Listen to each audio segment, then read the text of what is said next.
Hello and welcome to another video from me, Rough Swordsman Wargamer.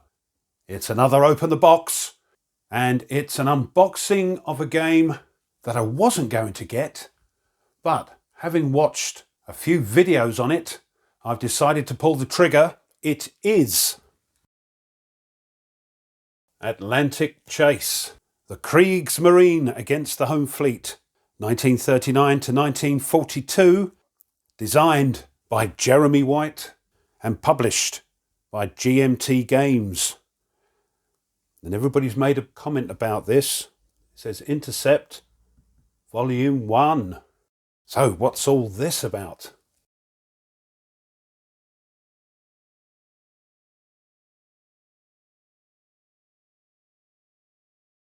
Atlantic Chase depicts the war in the North Sea, the Norwegian Sea and the North Atlantic during the crucial period from 1939 to 1942.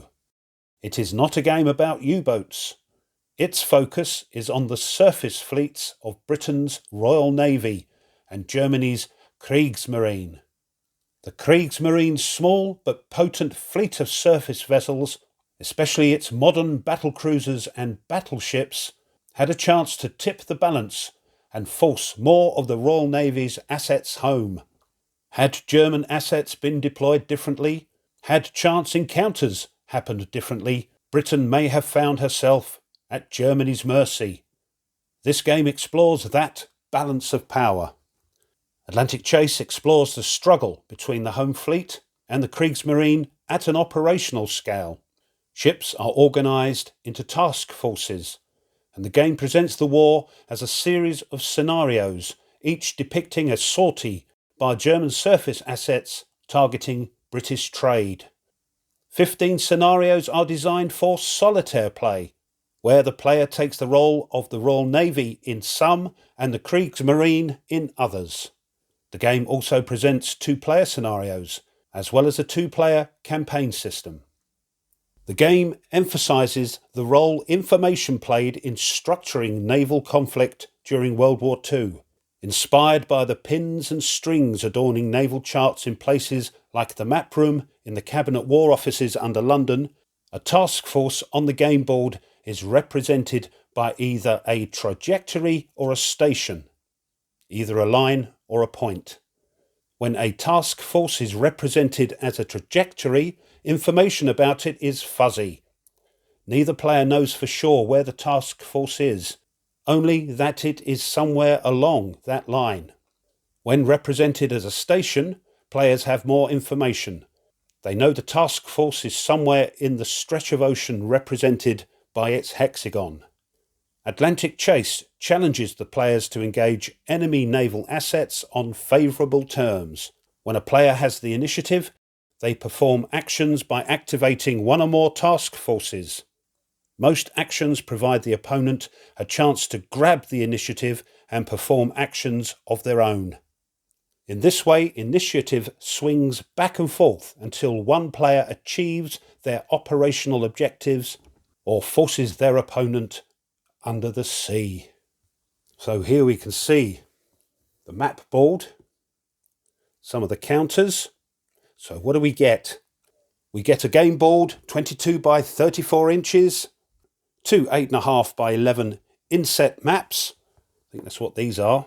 Three 11 by 17 inch player aids, two 8.5 by 11 inch player aids, two task force displays, 1.5 sheets of counters, 240 wood segments and cylinders, 4 six-sided dice, a rule book, advanced battle rules, tutorial booklet, solitaire scenario booklet, and a two-player scenario booklet. Game design, art and layout, Jeremy White. So 1 to 2 players, 1 to 3 hours per scenario, 4 to 12 hours if you do the campaign. Ages 14 plus, and on the game scale, complexity is 5 out of 9, and solitaire suitability is right up the top at 9 out of 9. Oh, it weighs a ton, this box, but Let's get the shrink wrap off. The shrink wrap is off, so let's open the box.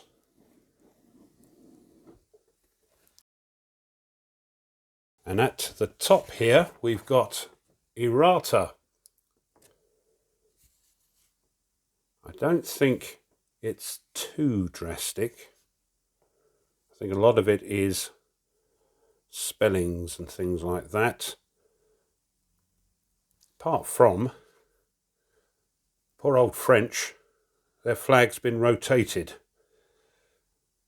And yeah, umlaut's missing from the German names. Well, we'll look at that later. Here's the rule book.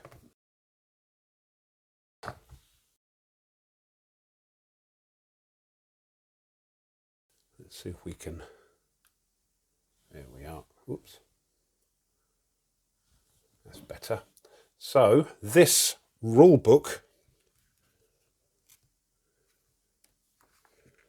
63 pages with the back cover, glossy, full colour.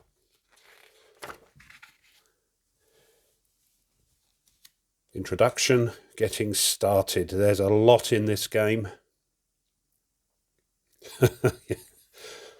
German player sits here, British player sits here. If playing solitaire, sit anywhere. Very droll. So it's all about these trajectories. And it looks very similar, if you've played any of Jeremy White's other games, Enemy Coast Ahead, that sort of thing. The rule book has that sort of look to it. Lots of pictures. I won't go through everything.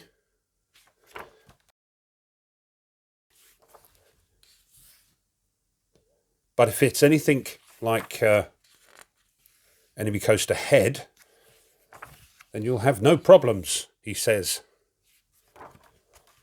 So this just goes on and on and on.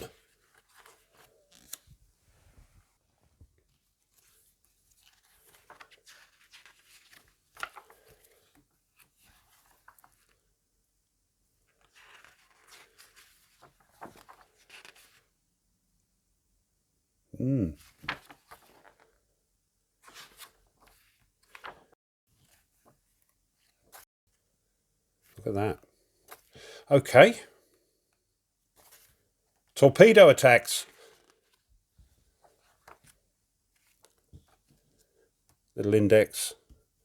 And some pictures on the back. Good grief.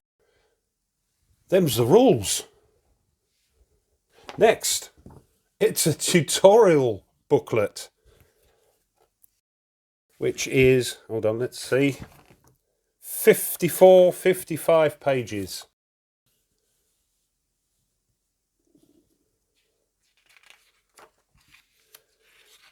And all the tutorials. This is great. So the first one, Old Chums. This reminds me a little bit of Operation Dauntless with the old tutorials. So loads of those, walking you through and introducing new rules, I dare say, as each tutorial goes on.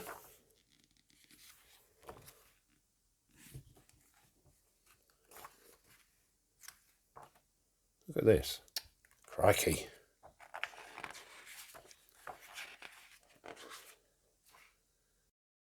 Design notes, good.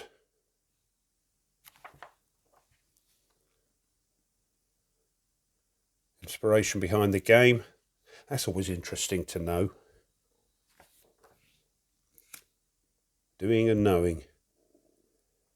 Episode index. Look at that. Tutorial book. And next, it's Solitaire Scenarios. And this comes in at 71 with a little back page picture there. 71 pages of scenarios for solitaire play. So how many have we got there? 3, 5, 6, 7, 15.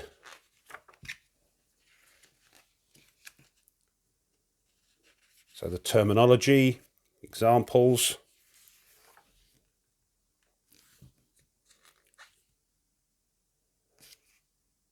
Blockade. Here's the first one, Raiders of the North Atlantic. So it tells you exactly what you need to do, the objective, how to set it up, rendezvous markers.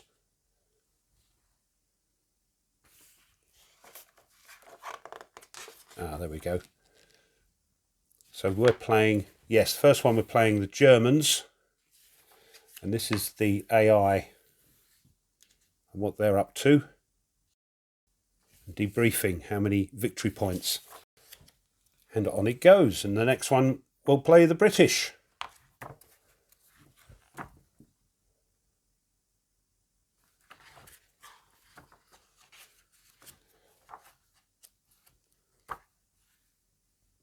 And they get more and more involved, I would have thought, as it goes on.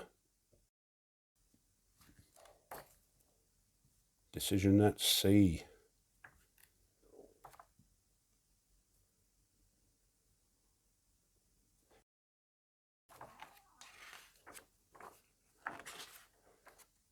Historical notes at the back of this. Yes, and I think I saw at the front, yes, you've got blockade type, Norway scenarios, breakout and Arctic scenarios. Wow. Not finished yet. There are 2-player scenarios. And this is a 63 with the back cover, 63-page book of 2-player scenarios. And I have heard through the grapevine that these scenarios are also easily played solitaire. And if that's the case, look at this.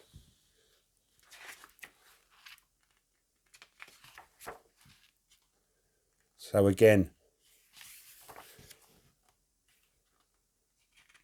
very clear, very similar to Enemy Coast Ahead, which was a great rule book.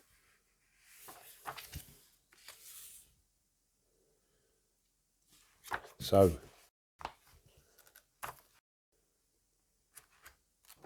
a lot to keep you busy here.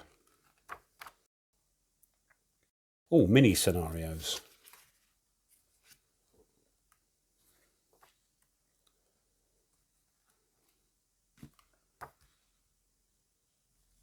Quite a lot of those. What's this? And a campaign game.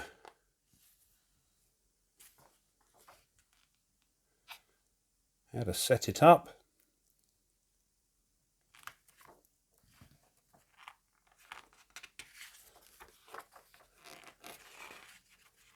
It's that squeaky shiny paper.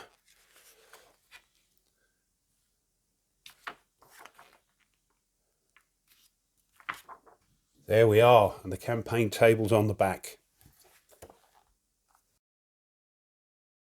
And the last book is Advanced Battle Rules. And this is 14 pages. Adding Advanced Battle Rules, the new features, Advanced Battle Sequence, Snafu check.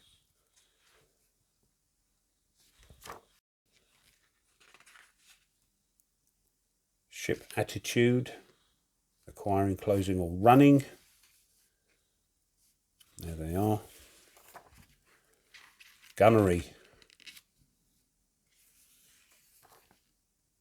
So special effects of gunnery or torpedo attacks. Cripple. Batteries bridge. So this is the damage by the looks of it. Torpedo attacks. Pursuit.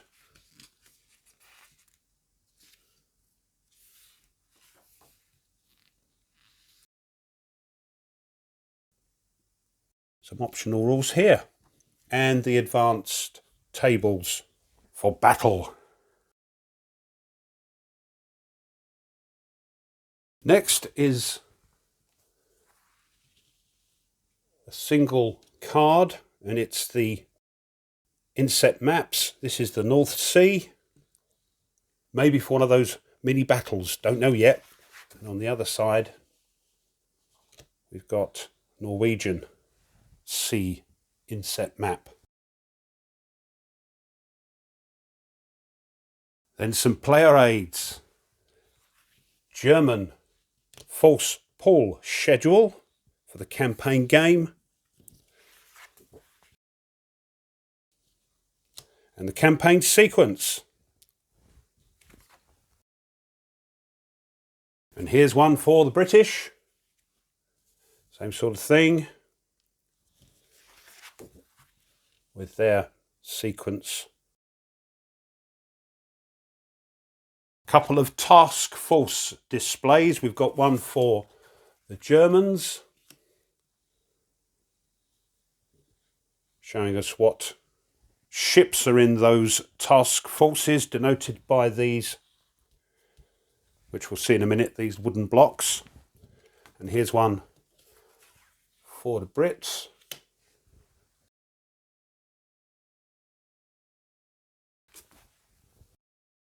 Here's an advanced battle rules player aid. This is a bifold. So you've got the gunnery table, special results table. The tables you'll need for the sort of standard game are printed on the map board, which we'll have a look at. So there we are. Let me open that up. So those special effects we saw in the advanced rule book are listed there. And the snafu check. There we go.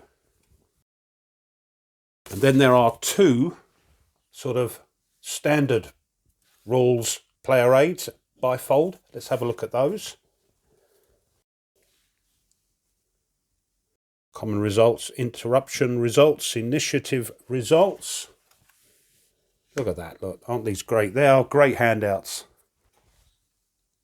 Actions menus, all the things you can do.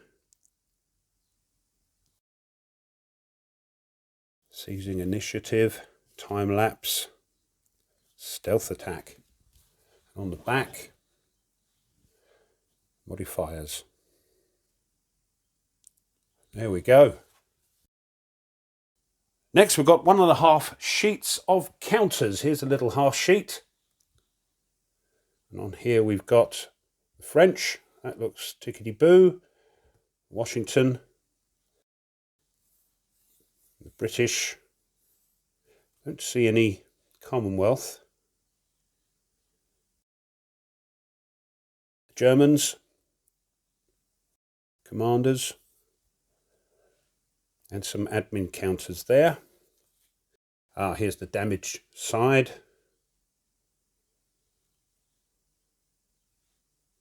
There we are.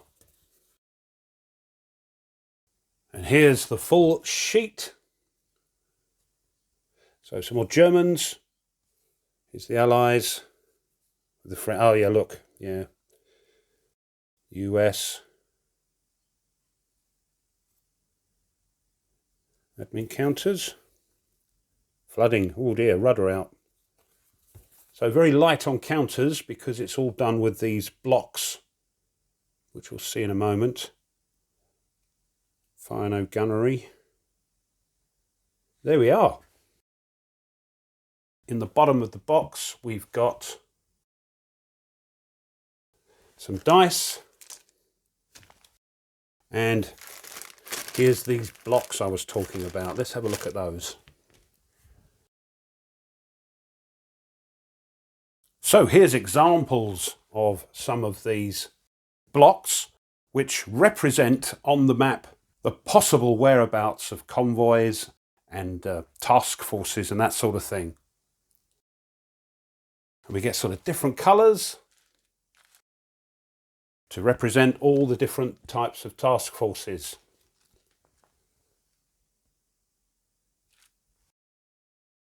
Won't get them out because they're just little blocks of wood, but the quality is lovely. Look at that. You even get spares. They must know it's me. So the last thing to have a look at is the mounted map. let's have a look at this. So here's the mounted map in all its glory. Not lying quite flat yet, as I've only just got it out of the box. But here we can see large hexes, North Atlantic Ocean here, Norwegian Sea, Denmark Strait up there, the old North Sea and English Channel. There's Great Britain, and Norway and France. Here's the sort of battle board, I think. And down here, we'll have a look at them in a minute, are the tables, all printed on the board. And over the other side, if you're playing two-player, there's some for them. So let's have a little close-up. Here's a close-up of Old Blighty, showing the major ports and some airfields here. Down at the bottom right, we've got some tables. You can see what those are. And we'll find out what all these little eyes and blocks and things mean as we go along. Just to the left of it, a couple more tables here. Time-lapse, interruption and gunnery ranges. And down at the bottom left, it looks like holding boxes and then some informational boxes telling us when certain ports are open or closed. Here we've got 3 tracks, modifiers, victory point track and tally initiative track. And just up here you can see Kiel. And just over here we've got the weather check and the campaign operations. Here is the other person's duplication of the tables. And over here is where battles take place.